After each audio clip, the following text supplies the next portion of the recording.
আব্বা, যাত্রা বেলা পাঠ করতে যাচ্ছি, দেখো তোমার গেট আপ সেট আপ ঠিক আছে কিনা। গেট আপ তো ঠিকই আছে বাবা, তা কি পাঠ করবি? আমি তো রাজার পাঠ করবো বাবা, আমাকে কিছু ডায়লগ শিখে দাও। ডায়লগ শিখবি বাবা? আচ্ছা ঠিক আছে, আমি যা যা কই তুই তাই তাই ক। আচ্ছা বাবা। বাড়ির যেদিকে তাকাই চারদিকে শুধু ঘোর অন্ধকার দেখি।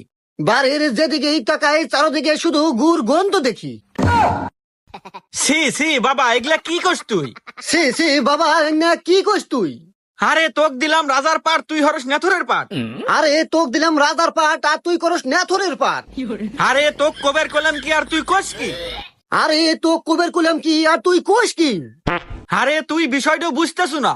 আরে তুই বিষয়টা বুঝতেছু না। আরে মাথাটা নষ্ট হয়ে গেল, জুতাতে মার মুকল। আরে মাথা তো গেল নষ্ট হয়ে আর জুতা দিয়ে মারমু কই? কি তুই বাপেক জুতাতে মারবে চাস? দাঁড়া, মন্দির আগে আজকে যাত্রা পালা শুটাই।